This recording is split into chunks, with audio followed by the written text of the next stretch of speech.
ये कहानी शुरू होती है एक दान से, लेकिन खत्म होती है शमशान में। एक राजा जिसने राज्य दान कर दिया, पत्नी बेच दी, बेटे को खो दिया और खुद चांडाल बन गया, सिर्फ इसलिए क्योंकि उसने एक बार सच बोल दिया था। सवाल ये नहीं कि राजा हरिश्चंद्र कौन थे, सवाल ये है अगर आप उनकी जगह होते तो क्या कर पाते। वीडियो को स्किप मत करना, क्योंकि आखिरी 5 मिनट आपकी आत्मा को झकझोर देंगे। चंद्र केवल राजा नहीं, एक विचार। राजा हरिश्चंद्र को हम अक्सर एक पंक्ति में सुनते हैं, सत्यवादी राजा हरिश्चंद्र। लेकिन क्या आपने कभी पूछा है कि उन्होंने सत्य के लिए वास्तव में क्या क्या खोया? उनके सामने कौन सी परीक्षाएं आईं?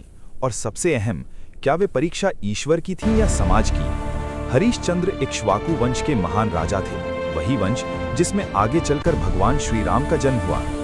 उनका शासनकाल प्राचीन भारत के उस युग से जुड़ा है जहां राजा सिर्फ सत्ता का प्रतीक नहीं होता था, बल्कि धर्म का जीवित स्वरूप माना जाता था।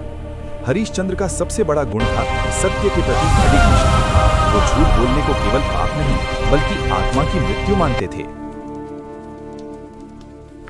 सत्य की परीक्षा क्यों ली गई? एक प्रश्न अक्सर उठता है, अगर हरिश्चंद्र इतने धर्मात्मा थे तो उनकी इतनी कठोर परीक्षा क्यों ली गई? इसका उत्तर हमें पुराणों में मिलता है।